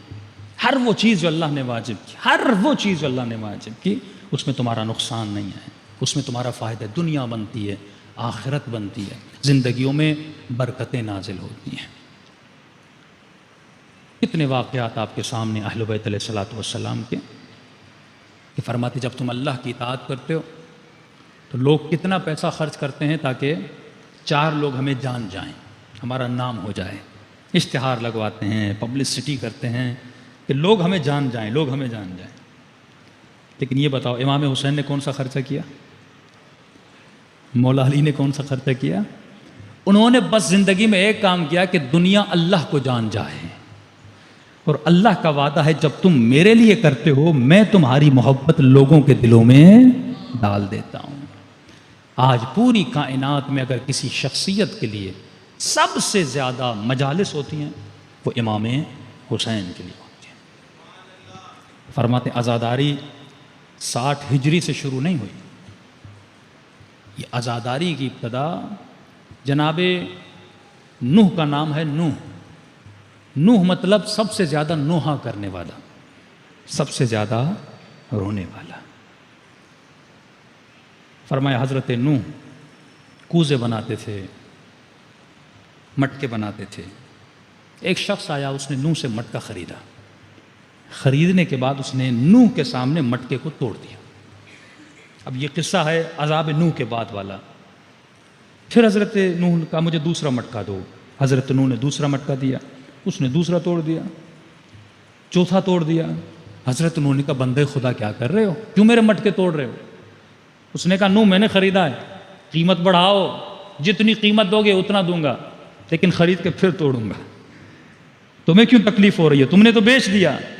حضرت نوح کہتے ہیں ہاں میں نے بیچ تو دیا، لیکن میں نے بڑی محنت سے بنایا ہے، اپنی بنائی ہوئی چیز کو جب ٹوٹتا ہوا دیکھتا ہوں تو مجھے تکلیف ہوتی ہے۔ یہاں پر وہ شخص بولا کہ اے اللہ کے نبی، میں اللہ کا بھیجا ہوا فرشتہ جبرائیل ہوں، ایک بات اپنے رب کی تجھے کہنے آیا ہوں۔ کہ کون سی؟ کہ نوح ایک مٹکا تو نے بنایا، اسے جب تم نے ٹوٹتا ہوا دیکھا تجھے تکلیف ہوئی، یہ بندے اللہ نے بنائے ہیں، یہ مخلوق اللہ کی بنائی ہوئی ہے۔ جب تو نے بد دعا دی تھی، اللہ نے تمہاری بد دعا کی خاطر اس قوم کو تباہ و برباد کر دیا۔ تو جس طرح مٹکوں کو ٹوٹتے ہوئے دیکھتے تمہیں تکلیف ہوتی ہے، اسی طرح اللہ کو پسند نہیں کہ اللہ اپنے بندوں کو جس کو خود بنایا ہے اور خود ہی تباہ کر دے۔ فرماتے اس واقعے کو سن کر حضرت نوح اتنا روئے کہ کاش میں بد دعا نہ دیتا۔ یہی محبت امام حسین کے دل میں ہے مومنین کے لیے۔ فرماتے ہیں 10 ماؤں سے زیادہ اہل بیت کے دلوں میں آپ کی محبت ہے۔ امام زمانہ فرماتے ہیں جب میں کربلا کے مصائب کو دیکھتا ہوں روتا ہوں، لیکن اے مومن جب تمہاری خطاؤں کو دیکھتا ہوں میں اس سے زیادہ روتا ہوں، کیونکہ ہمارا چاہنے والا عذاب میں جائے، اہل بیت کو اچھا تو نہیں لگے گا۔ ہمارا چاہنے والا آگ جہنم میں جلے، ہم دیکھ کے برداشت تو نہیں کریں گے۔ تبھی خدا نے ایک دروازہ کھول دیا کہ اے بندو میں فرش عزائے حسین ابن علی بچھا رہا ہوں، آؤ اس فرش میں تجھے بنانا چاہتا ہوں، میں تجھے حور بنانا چاہتا ہوں۔ یہ جنت میں نے تمہارے لیے بنائی ہے، یہ نعمتیں میں نے تمہارے لیے بنائی ہیں، تمہارے دل میں حسین کی محبت ہے، اس لیے فرمایا ایک قطرہ امام حسین پہ جو بہاتا ہے خلوص دل سے خدا اس کے سارے گناہوں کو بخش دیتا ہے۔ بہت بڑے عالم کہتے ہیں کہ میرے ذہن میں سوال پیدا ہوا، میں پیدل کربلا جا رہا تھا، ذہن میں سوال پیدا ہوا کہ ایک قطرہ بعض روایات میں ہے مچھر کے پر کے برابر، مچھر کے پر کے برابر اگر آنکھ گیلی ہو جائے خدا اس کے صدقے میں انسان کی پوری زندگی کے گناہ بخش دیتا ہے۔ یہ عالم کہتا ہے میں سوچ رہا تھا یہ روایت لاجیکل نہیں لگ رہی ہے، ایک آنسو اور نتیجہ اتنا کہ خدا سارے گناہ بخش دے۔ کہتے راستے میں جا رہا تھا، ایک سید مجھ سے ملا، ہمراہ ہوئے، بڑی اس نے علمی باتیں کی۔ میں نے کہا اب یہ اچھا موقع ہے میں سید سے سوال کروں۔ میں نے کہا سید ایک مسئلہ میرے ذہن میں گونج رہا ہے کہ ایک قطرے کے صدقے میں خدا سارے گناہ بخش دے۔ سید نے کہا کہ ایک بادشاہ تھا، ایک اپنے سپاہیوں کے ساتھ جنگل میں شکار کرنے گیا، بہت دور نکل گیا، راستہ بھٹک گیا، سپاہی بادشاہ کو ڈھونڈ نہ سکے، وہ صحرا میں بھٹکتا رہا، پیاس بھوک کا عالم تھا۔ اچانک اس کو صحرا میں خیمہ نظر آیا، وہ ایک بوڑھی کا خیمہ تھا۔ جیسے انہوں نے دیکھا کہ ایک بھوکا شخص ان کے پاس آیا ہے، اس نے کہا میں بھوک سے مر رہا ہوں مجھے کچھ پلاؤ۔ انہوں نے ایک بکری تھی اس کا دودھ پلایا۔ اب کیونکہ صحرا تھا، گھر بہت دور تھے، جب تک اس کو سپاہی ڈھونڈتے یہ وہاں پہ رکا، اس نے اپنا تعارف نہیں کروایا کہ میں کون ہوں۔ ان کے پاس بکری تھی، انہوں نے کہا مہمان ہے، حبیب خدا ہے، انہوں نے وہ بکری ذبح کر دی۔ 3 دن اس کی مہمان نوازی کی، اس نے گوشت کھایا۔ اس کے بعد سپاہی آ گئے، یہ واپس چلا گیا۔ جاتے جاتے اس نے اپنا ایڈریس دیا کہ جب بھی شہر میں کوئی بھی کام ہو میں کام کرنے کے لیے تیار ہوں۔ واپس چلا گیا۔ کہا 1-2 سال کے بعد جنہوں نے اس کو بکری کا گوشت کھلایا تھا وہ شہر میں آئے، اور جب اس ایڈریس پہ پہنچے ان کو پتا چلا یہ تو بادشاہ ہے، یہ تو اس شہر کا بادشاہ ہے۔ بادشاہ کے پاس قبلہ آپ کو یاد ہے 2 سال پہلے ہم نے آپ کی خدمت کی تھی، آج ہم غریب ہو گئے ہیں، اگر آپ کے پاس کچھ ہو تو ہمیں دے دیجئے۔ اس نے اپنے وزیر مشیروں کو جمع کیا، کہا کہ انہوں نے مجھے ایک بکری کھلائی تھی، میں ان کو کون سا انعام دوں؟ احسان کا بدلہ احسان سے کیا جاتا ہے، میں کیسے اس کا احسان چکاؤں؟ انہوں نے قبلہ اس نے 1 بکری دی تھی، آپ 10 بکریاں دیجئے، دوسرے کا بکریوں کا پورا ریوڑ دیجئے، تیسرے نے کہا آپ اس کو ایک باغ بھی دیجئے، چوتھے نے کہا نہیں اگر اتنا ہی اس نے احسان کیا ہے تو آپ اس کو کوئی مشیر بنا دیجئے، کوئی حکومتی سرکاری عہدہ دے دیجئے۔ بادشاہ نے کہا یہ ساری باتیں صحیح ہیں لیکن یہ عدالت کے خلاف ہے۔ کہ وہ کیسے ہے؟ کہ اس کے پاس جو کچھ تھا، اس کی زندگی کی کمائی بکری تھی، تھا اس کے پاس، اس کا سرمایہ، اس کی دولت 1 بکری تھی، اس کے پاس جو کچھ تھا اس نے مجھ پہ نچھاور کر دیا۔ تو عدالت کا تقاضا یہ ہے کہ جو کچھ میرے پاس ہے میں بھی اسے دوں۔ الغرض اس سید نے کہا کہ اے ایک آنسو کی بات سن کر سوچنے والے، حسین کے پاس جو کچھ تھا اللہ کی راہ میں دے دیا۔ اپنے جسم سے شروع کیا حسین نے، عباس کے بازو دیے، سکینہ کا بچپنا دیا، قاسم کے ٹکڑے ٹکڑے ہو گئے، علی اصغر قربان کیا، زینب کی چادر قربان کی۔ میں آپ کو سمجھانے کے لیے یہ مثال دے رہا ہوں، سمجھانے کے لیے 6 مہینے کا علی اصغر دیا۔ لوگ یہ سن کے آگے گزر جاتے ہیں، لیکن اگر اس جملے کو فیل کریں نا کہ امام حسین نے کیا کیا قربان کیا۔ اگر میں کسی مومن کو کہوں نا اپنے 6 مہینے کا بچہ لاؤ، میں اس کے سر کے 4-5 بال کھینچ کے نکالتا ہوں۔ کوئی مومن راضی ہوگا کہ اتنی سی بھی تکلیف میں اس کے بچے کو دوں؟ اب سوچئے رباب کے دل پہ کیا گزری ہوگی۔ بچیاں سب کو پیاری ہوتی ہیں، 4-4 سال بچیاں، اتنی محبت کرتے تھے امام حسین۔ جب جب سکینہ کی آنکھیں کھلتی تھی بابا کے سینے کو ڈھونڈتی تھی۔ روایات میں ہے حسین گھر سے باہر جاتے تھے، انتظار کرتی تھی میرا بابا آ جائے، میں بابا کے ساتھ مل کے سفرے پہ کھانا کھاؤں گا۔ حسین نے وہ سکینہ بھی قربان کر دی، جاتے جاتے خاک اٹھائی اور سکینہ کے سر پہ ڈال دی اور کہا میری بیٹی اب تیرے نصیبوں میں یتیمی ہے، اب تیرے نصیبوں میں شام کا زندان ہے۔ یہ جذبہ الہی ہے، یہ معرفت نفس کا جذبہ ہے کہ جس کے دل میں اللہ کی معرفت آ جاتی ہے پھر وہ اپنا کچھ بھی نہیں سمجھتا، وہ سب کچھ اللہ کی راہ میں قربان کر دیتا ہے۔ فرمایا اب اس حسین پہ اگر خلوص دل سے تو گریہ کرے گا، ایک ہی مجلس میں حر بن کے باہر جا سکتے ہو، لیکن شرط یہ ہے جب پاک ہو گئے پھر خود کو آلودہ گناہ نہ کرنا۔ دلوں کو کربلا لے چلیں، کربلا کے شہداء کو سلام کریں۔ السلام علی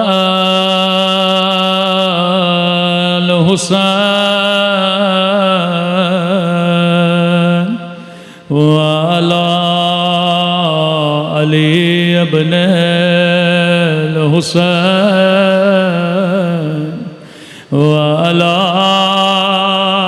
اولاد الحسین وعلی اصحاب حسین کی صدا بلند ہو۔ السلام علی الحسین وعلی علی ابن الحسین وعلی اولاد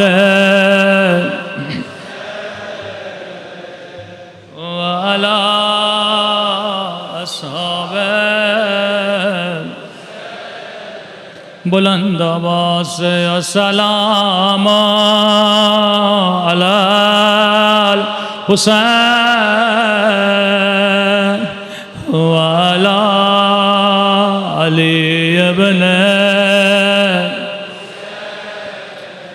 وعلی اولاد الحسین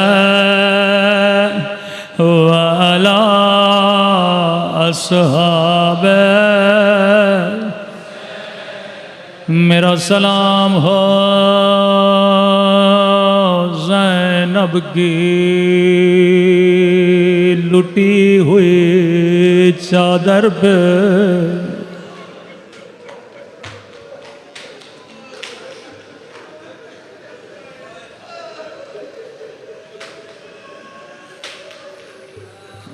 میرا سلام ہو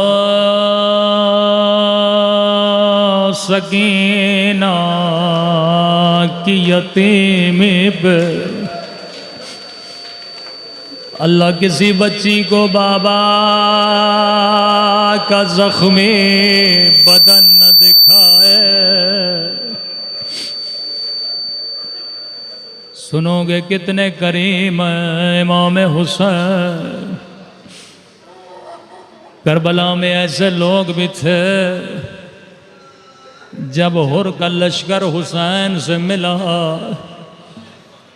امام نے سارے لشکر کو پانی پلایا لیکن فرماتے ہیں آخر میں ایک شخص دیر سے پہنچا اتنا نڈھال تھا اتنی پیاس تھی کہ اس کی آنکھیں دیکھ نہیں سکتی تھی فرماتے جب پیاس اپنے شدت کو پہنچتی ہے انسان کی سنوائی بھی کم ہو جاتی ہے امام زین العابدین فرماتے ہیں بابا اتنے پیاسے تھے بابا کو ہر جگہ دعا ہی دعا نظر آتا تھا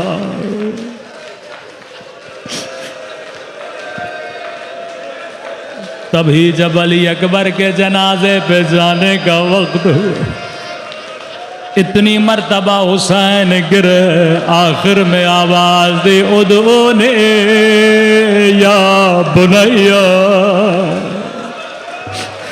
تیرے بابا کو کچھ نظر نہیں آتا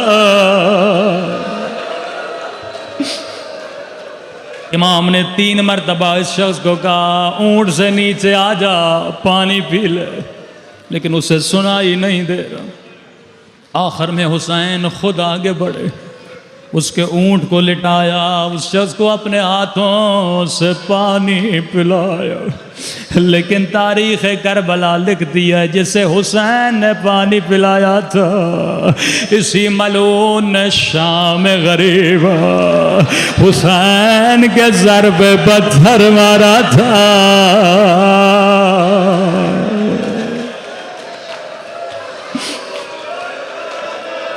میں قربان اہل بیت کی مظلومیت پہ یہ ملعون کہتا ہے جب میں حسین کے جنازے پہ پہنچا میں نے دیکھا ہر شخص کچھ نہ کچھ حسین کے جنازے سے لے کر چلا گیا میں نے کہا میں خالی ہاتھ کیوں جاؤں حسین کی زرہ بھی لے گئے جناب زہرا کا کرتا بھی اتار کے لے گئے بدن زخموں سے چور چور ہے کہتا میں نے سوچا میں خالی ہاتھ کیوں جاؤں ایک مرتبہ پورے بدن پہ نگاہ کی میری نگاہ حسین کی انگوٹھی پہ پڑ گئے میں نے انگوٹھی اتارنے کی بڑی کوشش کی لیکن انگوٹھی نہیں اترے امام زمانہ فرماتے ہیں میرا سلام ہو او کربلا کے اس شہید میں او جس کی انگلیاں بھی کٹ چکی تھی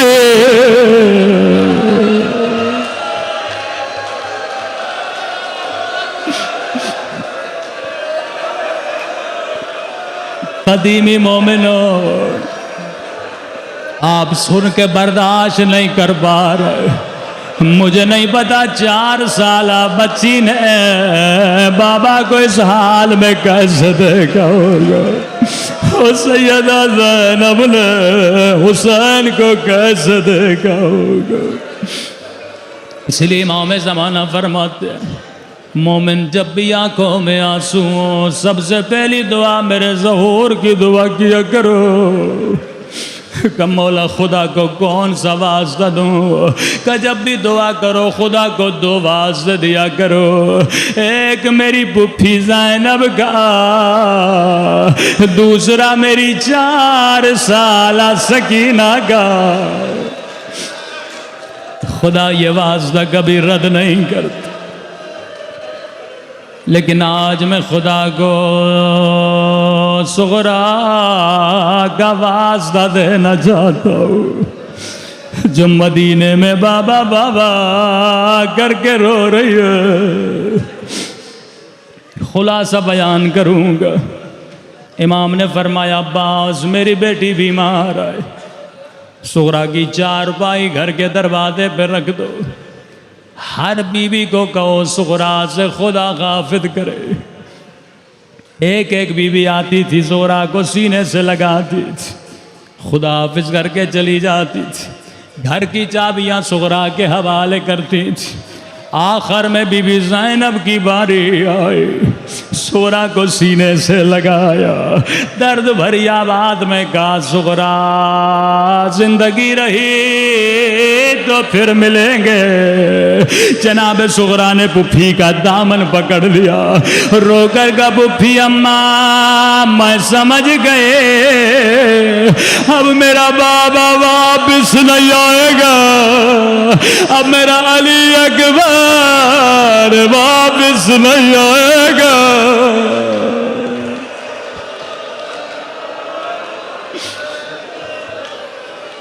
بی بی زینب نے کہا صغرا اس بات کا علم میرے علاوہ حسین کے علاوہ کسی کو نہیں، تجھے کیسے پتا چلا؟ رو کر کا پھپھی اماں میں بیمار ہوں، مجھے راتوں کو نیند نہیں آتے۔ آدھی رات کا وقت تھا، میں نے کیا دیکھا آسمان سے نوری ہماری اتری، نوری ہماری سے کالے برقعے میں بی بی باہر آئے، وہ خاک اٹھا کے اپنے سر پہ ڈال کے کہنے لگے اے میرے لال حسین تیری ماں زہرا او تجھے کہاں کہاں روئے گے، او کربلا میں روئے گی یا شام کی بازاروں میں۔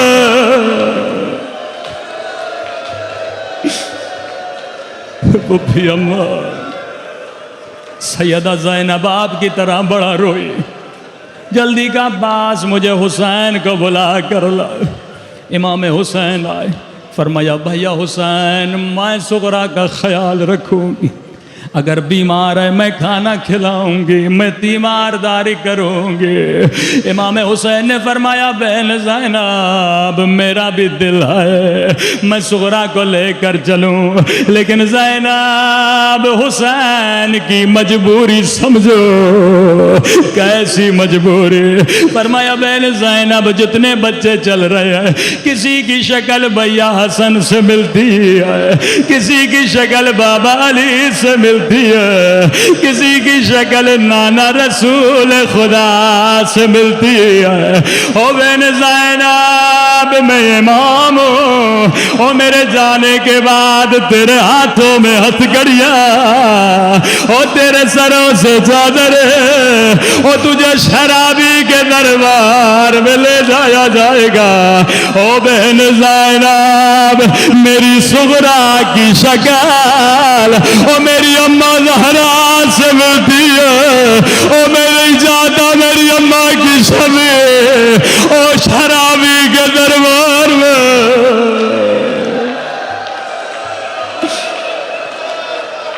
الا لعنت اللہ علی القوم الظالمین۔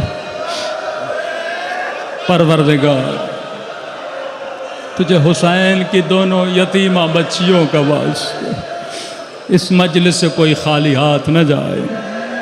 اے خدا ہم سب کے صغیرہ کبیرہ گناہ معاف فرما، ہمارے والدین کے صغیرہ کبیرہ گناہ معاف فرما، پروردگارا ان آنکھوں کو امام زمانہ کی زیارت نصیب فرما.